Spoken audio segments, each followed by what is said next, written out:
Si alguien cuando empieza aquí no conoce bien el producto o no sabe las ventajas, los beneficios que tiene, difícilmente va a poder hacer este negocio como Dios manda.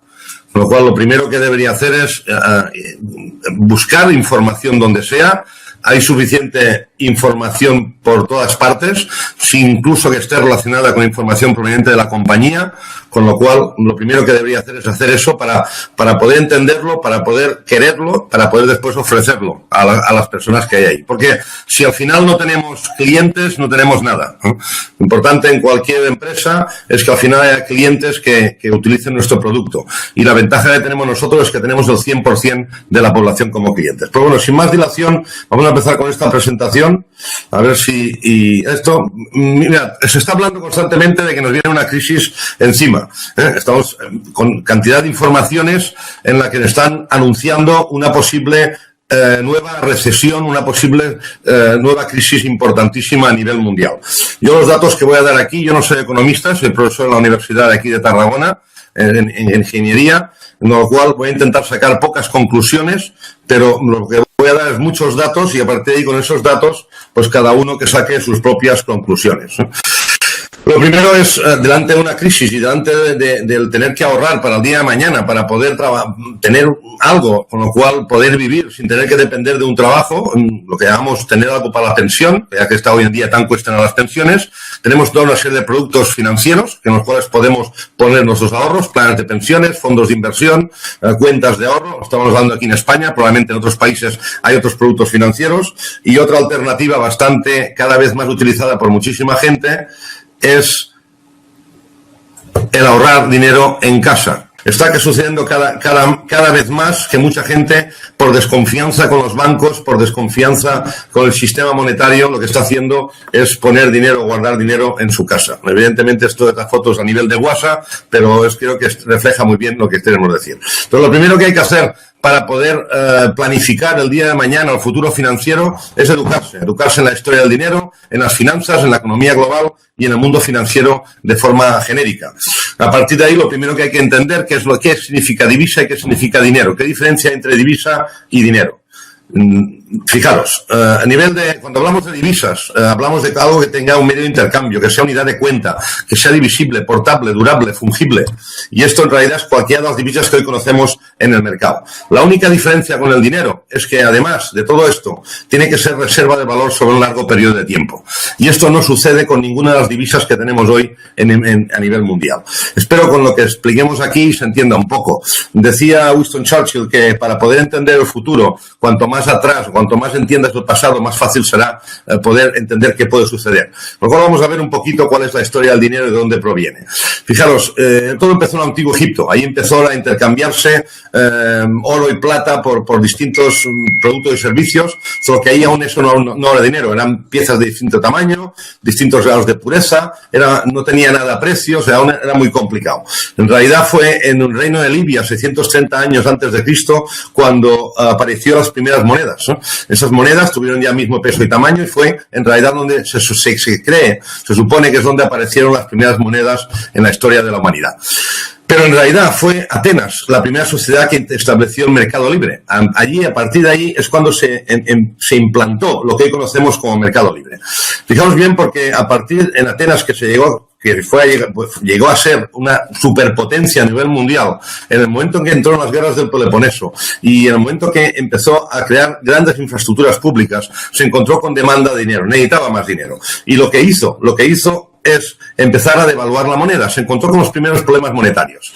Fijaros que se dieron cuenta de que como las piezas de oro, si recaudaban piezas de oro, monedas de oro, podían fundirlas, meter un poco de plomo ahí dentro y crear más monedas. Y a partir de ahí lo que hacían es sacar más monedas de las monedas que habían recaudado. Y ahí fue la primera vez en la historia que se produjo una devaluación de la moneda. Y en base a este gasto brutal en guerras y en obras públicas, pues empezó a tener problemas económicos, problemas monetarios, y fue la primera situación en que se estableció o se vio lo que se entiende ahora por un gasto deficitario. Supongo que esto os debe sonar porque está pasando hoy en muchísimos países y lo vimos cada día en televisión. Fijaros que cuando todo empezó, en el año 73, el dólar o el dinero estaba respaldado automáticamente por oro. El billete de $20 era respaldado por $20 en oro. Esto, vemos un poco la historia, lo que al principio era un billete que el cual te podían dar oro a cambio o que estaba respaldado totalmente por oro. Estados Unidos se había convertido en la primera potencia mundial gracias a que todo el mundo le pagaba en oro, ¿no? Se estableció el sistema Bretton Woods y a partir de ahí todas las divisas del mundo se relacionaron a través del dólar y el dólar se estableció una correspondencia automática con el oro. Y ahí se crea un nuevo sistema monetario, ¿no? A partir de ahí Bretton Woods establece un ratio de reserva del 0%, con lo cual cualquier dólar equivale a un dólar en oro. Esto les relato la historia. A partir de los Estados Unidos empiezan a exportar dólares por todo el mundo. Es una manera brillante de exportar lo que llaman inflación. Pero bueno, en cualquier caso, esto hablaríamos en otro momento. Fue entonces que Charles de Gaulle y socios suyos en Europa se dieron cuenta del fraude, de que había más dinero que oro, y desde Francia se empezó y varios países continuaron pidiendo el oro a Estados Unidos, o sea, utilizando el sistema Bretton Woods y cambiando el oro o el dinero que tenían, los dólares que tenían, para que les devolvieran el oro. A partir de Estados Unidos perdió el 50% del oro que tenía. Y se produjo un pánico bancario y a partir de ahí, en 1971, que existían 12 veces más dólares creados que oro, Nixon no tuvo más remedio que salirse del sistema Bretton Woods y abandonar el patrón oro. Esto fue, como llamo yo, el principio de la debacle, o al menos lo que parece que sea así. Fijaros que en ese momento es cuando aparecen lo que se llaman las monedas fiduciarias, y en ese momento las monedas pasan a ser monedas, divisas simplemente, que son simplemente monedas que están respaldadas por la confianza de que alguien algún día te la va a aceptar. Como lo he visto, de alguna forma, cada 40 años se produce un cambio de sistema monetario. Estamos en un momento en que debería producirse ya, y todo apunta a que esto vaya por ese camino, y tarde o temprano se va a producir, nos guste o no nos guste, llevándose por delante muchísimas situaciones completamente dificultosas para mucha gente, donde la economía va a tener sobresalto y se va a producir una gran transferencia de riqueza de unos hacia otros. De hecho, esto está produciendo ya que hoy en día hay muchísimas, se han cargado, está desapareciendo automáticamente la clase media. De todas maneras, fijaros que lo que pasamos en ese momento es que de una moneda que estaba respaldada por oro a otra que no está respaldada por nada, con lo cual lo que tenemos es prácticamente un billete que es como si fuera el billete de Monopoly, nos guste o no nos guste. Lo que pasa es que nos lo están aceptando en todas partes. A partir de ahí hay toda una serie de situaciones que la gente no conoce muy bien, y voy a hablar un poquillo de ellas, solo un poquillo, que es lo que hace referencia a la política monetaria. Sin extenderme mucho, para que la gente entienda lo que sucede, lo que hacen los bancos centrales. Los bancos centrales están creando moneda continuamente. Esta moneda, que hasta ahora aquí en Europa se trataba de 80.000 millones de euros que estaban inyectando todos los meses en la economía, en el sistema monetario, van directamente o prácticamente directamente a los bancos. Los bancos, que hoy en día reciben ese dinero al 0%, dedican ese dinero en su mayor parte a la compra de bonos, a deuda pública, lo que todos oímos hoy como deuda pública. Y a partir de ese dinero va hacia los ciudadanos a través de infraestructuras, de gasto estatal, y los ciudadanos acaban pagando impuestos que va otra vez a los bancos, y de ahí pasa y se crea lo que se utiliza, lo que se llama la reserva fraccionaria. El 97% del dinero, de la masa monetaria que hay en la calle, no es creada, señores, por los bancos centrales. En Europa estamos hablando del Banco Central Europeo, en Estados Unidos la Fed. El 97% de la divisa creada es creada automáticamente por los bancos, y vamos a ver un poco cómo. En cualquier caso, lo que es la flexibilización cuantitativa, que es esa inyección de dinero que empezó en 2008 a través de la Fed, se trataba de estas cifras, 600.000 millones en el 2008, 600.000 millones más en 2010, y ahora se habla de la QE, la flexibilización cuantitativa infinita, que están inyectando 85.000 millones de dólares al mes. Aquí en Europa, como digo, estaban inyectando 80.000 millones y lo van a hacer hasta marzo del año que viene, donde van a pasar a inyectar 60.000 millones mensuales. Fijaros que además lo que están haciendo los bancos con ese dinero es comprando bonos, deuda pública, que hoy en día están por debajo, por los suelos. Aquí hay una lista, esto está sacado a día de hoy, de los bonos a 10 años emitidos por diferentes países. Fijaos que una Alemania, por ejemplo, tiene un bono del 0,41%, Suiza el menos 0,07%, Canadá el 1,74%. Entonces, claro, ¿qué inversor va a invertir en bonos que le van a dar una rentabilidad a 10 años del 0,5% o el 1%? Pues ¿quién lo hace? Los bancos con dinero regalado directamente, automáticamente por los bancos centrales, ¿no? A partir de ahí tenemos cantidad de información y noticias que hablan de lo que sucede con la Reserva Federal y el Banco Central Europeo y todos los bancos centrales de todos los países que pueden emitir moneda, pero a partir de ahí, cuando el dinero llega a los bancos, entra lo que se llama el sistema de reserva fraccionaria. Probablemente muchos habéis oído hablar de esto, y la reserva fraccionaria consiste básicamente en que cuando llevamos dinero al banco, el banco tiene que reservar una parte en su caja. Eso se llama el coeficiente de caja. Aquí este ejemplo está calculado con el que fuera el 10%. Si eso fuera así, fijaros lo que sucede, porque cuando ese dinero llega al banco, el banco tiene que reservar ese 10%, y con el otro 90% puede hacer lo que quiera con él.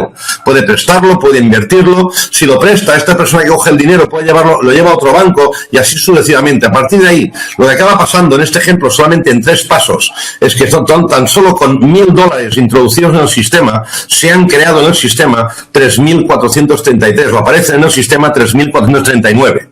Cuidado de lo que estamos hablando, porque en el banco realmente solo existen $271. Claro, esto tiene que ser preocupante, porque en cualquier momento, si cualquier persona hubiera un pánico bancario y mucha gente en un país fuera al banco a sacar dinero, a la media hora se produce un corralito. Y algunos de los que estáis aquí, que habéis vivido esta situación en algunos países, sabéis perfectamente de lo que hablo.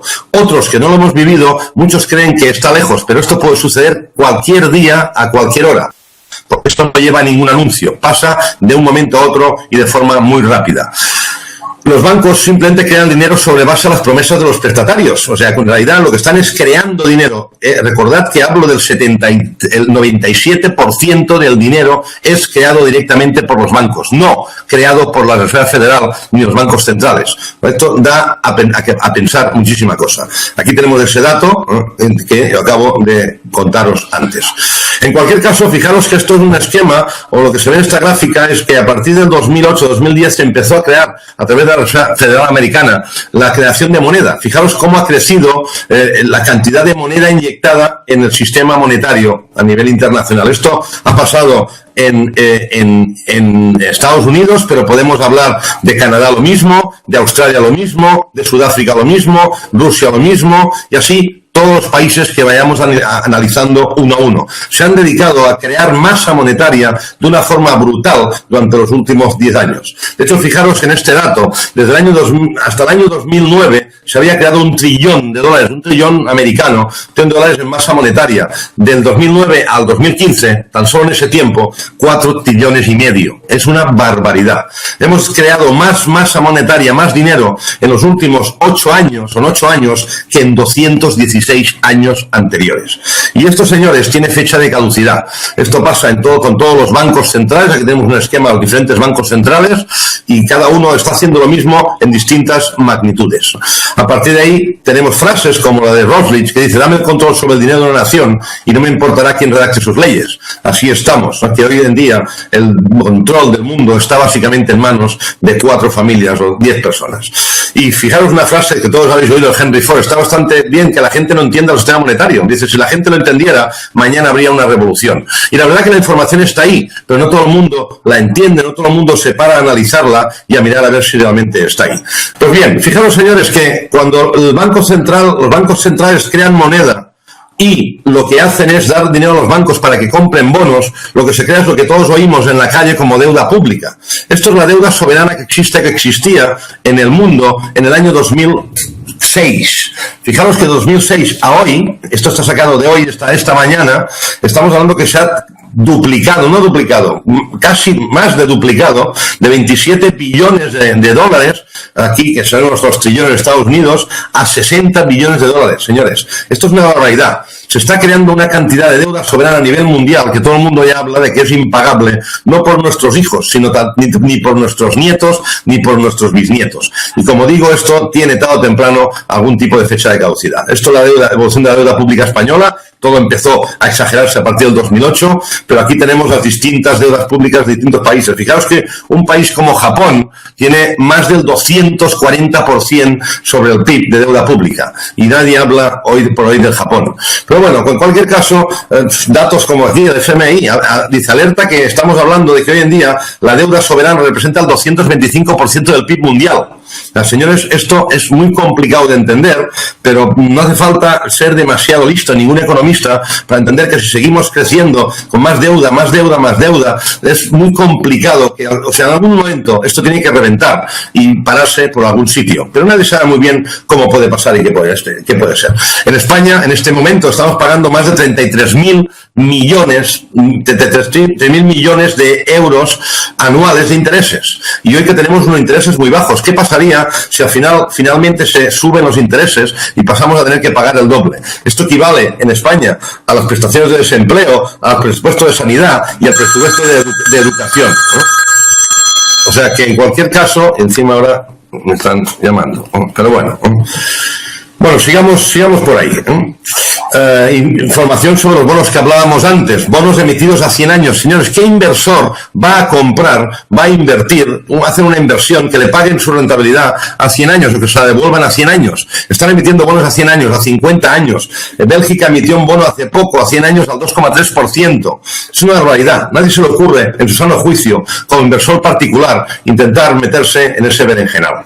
Y así podemos verlo continuamente. Ahora, ¿qué está sucediendo? A medida que se imprime más moneda, que se inyecta más moneda en el mercado, más divisa, lo que sucede es que al final las monedas se devalúan. Y así vemos que el dólar, por ejemplo, desde que nació la Reserva Federal Americana, se ha devaluado más de un 96%. Y así, pero no el dólar. El dólar sucede, pero fijaros en esta transparencia. Esto es la devaluación de la moneda romana durante la tercera centuria, ¿no? O sea, fijaros que la transparencia se refleja mucho a lo que es la gráfica respecto al dólar. Si pues las pusiéramos, prácticamente no se diferencia nada lo que se devalúa al dólar con lo que se devaluó el denario romano en esa época. Y de alguna forma esto llevó al declive del famoso Imperio Romano. Pero bueno, en cualquier caso, lo que nos encontramos es que el hecho de introducir más moneda en el mercado acabará produciendo una inflación, de hecho es lo que están intentando los bancos centrales, que no haya deflación y que haya inflación a base de inyectar dinero. Pero en cambio no se ve por ningún lado esa esperada inflación que todos desean. De hecho, en realidad, una cosa es la inflación real y la otra inflación que los gobiernos anuncian. A partir del año 85 aproximadamente, 80 y algo, se empezó a separar y se creó una cesta global de lo que sería o que representaba cómo se tenía que calcular la inflación o la subida de los precios de los productos a nivel global, pero la inflación real va por otro camino y como veis, la inflación real es bastante más alta que la dada por todos los gobiernos de todo el mundo. En cualquier caso, esto nos puede llevar, y esperemos que no, a una hiperinflación. Y esto en algunos países ya lo hemos visto. Hay muchos ejemplos. Hoy en día tenemos un ejemplo desgraciadamente muy malo en Venezuela, que está produciendo una hiperinflación brutal, pero esto puede pasar, como digo, de un día cuando pasa de un día para otro. Estos son ejemplos de que suceden ahí, han sucedido en distintos países, y lo que sucedió cuando hubo una hiperinflación en Alemania antes de la Segunda Guerra Mundial. Así utilizaban los billetes en Alemania, para jugar con ellos. Así los transportaban, así cobraban. Hay un ejemplo en el cual una persona que cobró dinero en una cesta de estas, o en un carro, iba por la calle y en un momento dado dejó un carro un momento para recoger algo y cuando volvió le habían robado el carro, no el dinero, porque el dinero no valía prácticamente nada. Esto es lo que pasó, como digo, antes de la Segunda Guerra Mundial en Alemania. Monedas que con 100 billones de dólares en Zimbabue puedes comprarte huevos y cosas así, que podemos encontrar ejemplos en muchas partes del mundo y esperemos que no siga pasando. Bueno, pasará, nos guste o no nos guste. Lo que queremos que nada nos pase en nuestro país. Lo que pasa es que siempre lo vemos todo muy lejos y en realidad las cosas no están tan lejos como parecen muchas veces. Pero bueno, a partir de ahí también vamos a hablar un poco de las entidades financieras, porque las entidades financieras que están ahí es el recurso que tenemos para depositar nuestro dinero, y cuando vemos, por ejemplo, los seguros de incumplimiento crediticio que existen hoy, el riesgo bancario, cómo ha crecido en los últimos años, porque en realidad hoy en día prácticamente todos los bancos deberían estar en quiebra. Lo que decía antes, si todos una parte importante fuéramos a buscar nuestro dinero a los bancos automáticamente cierran sus puertas, porque ese dinero, señores, no existe. Son apuntes numéricos, básicamente. Aquí tenemos ejemplos como Deutsche Bank, que últimamente se ha oído hablar mucho de él. Esto, si os fijáis, es una comparativa de la gráfica de Lehman Brothers cuando quebró con la gráfica del decrecimiento de Deutsche Bank en los últimos, desde el año 2002. Cuidado de lo que estamos hablando, porque lo que pasa es que Deutsche Bank tiene una implicación brutal. Fijaros, hoy en día tenemos unos productos financieros que llaman derivados. En el mercado inmobiliario, cuando hubo algo parecido y apareció el problema de la subprime y explotó la burbuja inmobiliaria, bueno, era todo productos reflejados con el sistema inmobiliario, pero hoy en día hay cantidad de productos derivados que están reflejados, nadie sabe muy bien respecto a qué. Pues bien, solo Deutsche Bank tiene una exposición a derivados 20 veces superior al PIB de Alemania. Esto es un riesgo brutal. Lo que pasa es que Deutsche Bank, por ejemplo, para hablar de un banco, pues tiene una implicación a nivel global demasiado grande. No solo Deutsche Bank, hoy han dejado crecer tanto los bancos o algunos bancos que es muy difícil que los cierren o los declaren en quiebra. Los van a proteger y hacer que estén ahí, pase lo que pase en cualquier momento. Pero no solo esto, fijaros que la exposición de los 25 principales bancos de Estados Unidos tienen contratos, estamos hablando de 236.000 billones de dólares en contratos de derivados, ¿no? Y una famosa frase de Warren Buffett que dice: los derivados son armas financieras de destrucción masiva. Esperemos que no tenga tanta razón como yo creo y no acabe produciendo esa posible o alarmante crisis de la cual todo el mundo habla, que se nos viene encima. En cualquier caso, el bail-in, voy a pasarlo por encima, lo que ha sucedido que desde aquí en Europa, por ejemplo, desde el 1 de enero del 2016, hay una directiva europea que lo que dice es que si un banco entra en quiebra, quien tiene que asumir las pérdidas no tiene que ser rescatado por el gobierno, sino que tiene que asumir las pérdidas de acreedores, accionistas, bonistas, depositantes. Esto hay una directiva, como digo, en Europa que se puso en marcha el 1 de enero de 2016. Eso significa que pueden acabar de alguna forma pagando los que menos tienen. Polonia logró reducir la deuda pública confiscando fondos de pensiones privados. En Chipre se llegó a perder un 47% de los depósitos que excedían el límite de 100.000 euros, señores. Esto fue una expropiación tal cual. Información respecto de distintos economistas aquí en España que hablan de lo que Chipre fue un pequeño experimento. Lo que hizo en Chipre fue probar qué pasaría en un país muy pequeñito donde no había repercusión, pero que esto puede ser una extrapolación a cualquier país del mundo. Vamos a pasar un poco más rápido para no entretenerme. Hablo de los bancos, situación bancaria, que todos conocemos un poco. Estamos hablando que, por ejemplo, mirad, desde hace muy poquito, esto hablamos hace tiempo, que los bancos están empezando a cobrar. Esto hace 10 años era impensable. Santander y BBVA ya este año han empezado a cobrar a los clientes el 0,4% a todas las personas que tienen por encima de 100.000 euros en el banco, ¿no? Esto es una barbaridad. Como digo, hace 10 años era impensable que te cobren por dejar tu dinero en el banco. Y como digo, esta pequeña noticia, los alemanes empiezan a ahorrar a la japonesa. Cajas fuertes y en casa. Empezar a tener dinero en casa, porque te cuesta mucho dinero tenerlo ahí. Pero bueno, dado todo esto, esta incertidumbre, toda esta situación, hay una cosa que está apareciendo que son lo que llamamos las criptomonedas, ¿no?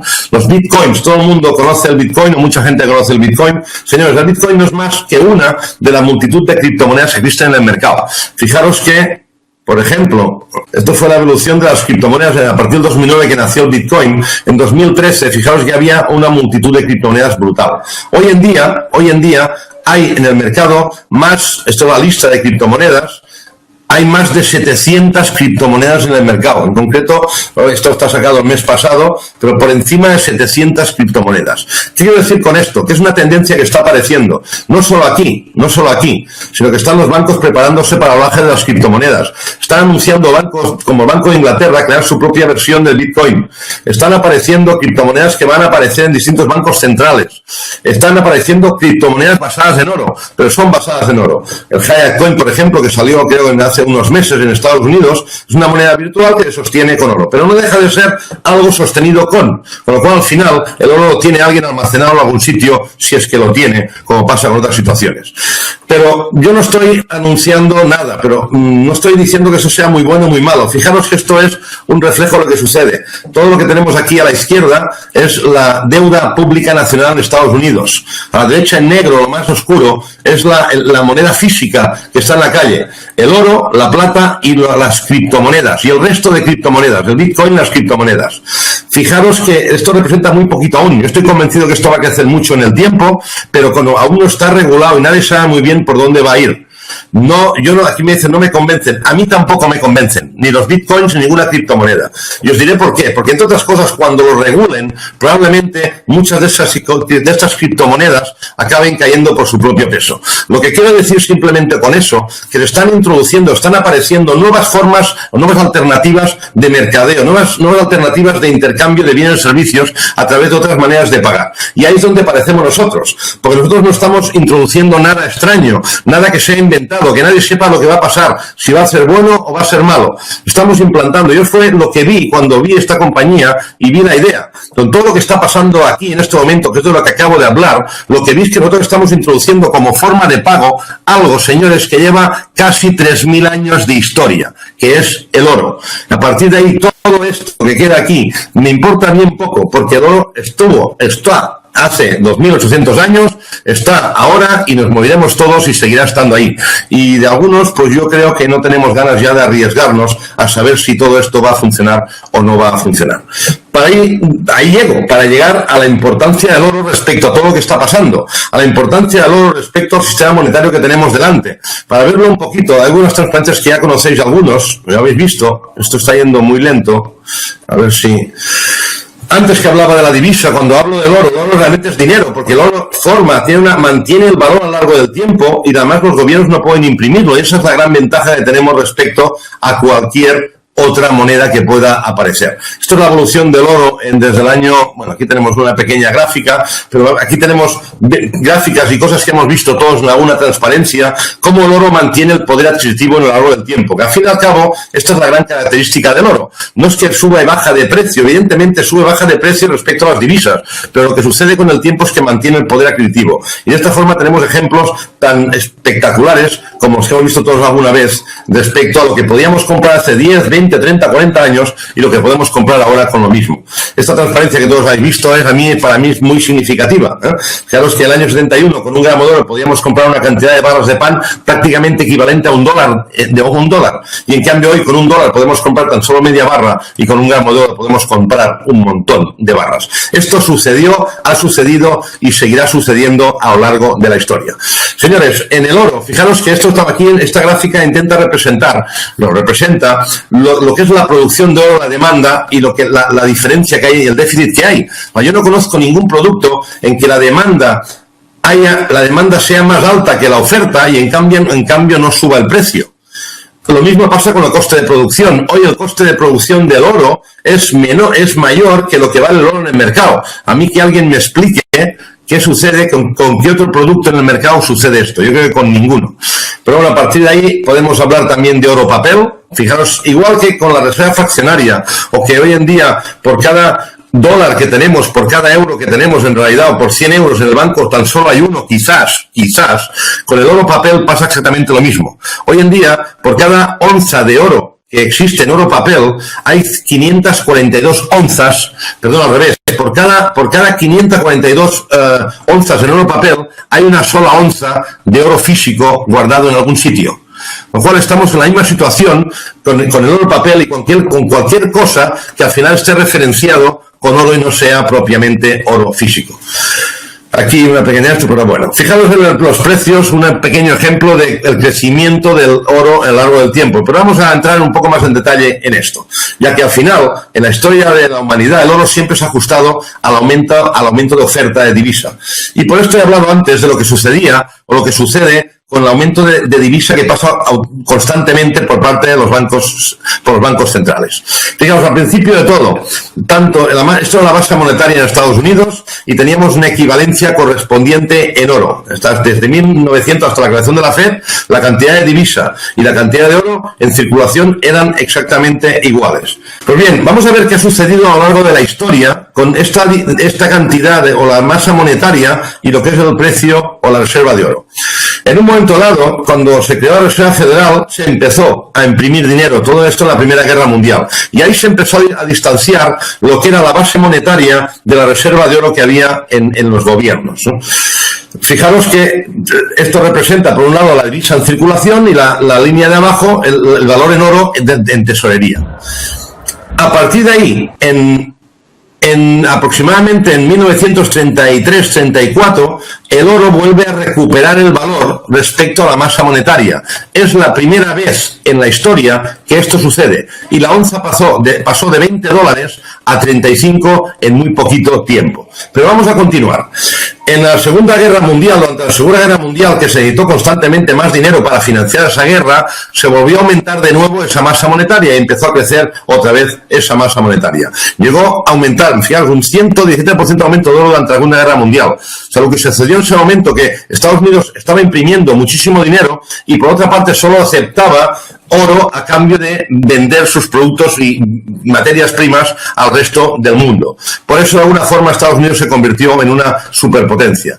Ahí es cuando Charles de Gaulle y Francia empezaron a reclamar su oro, cuando se dieron cuenta que todo era un farol y de alguna forma, pues se tuvieron que salir del sistema Bretton Woods o se tuvieron que quitar del patrón oro Nixon.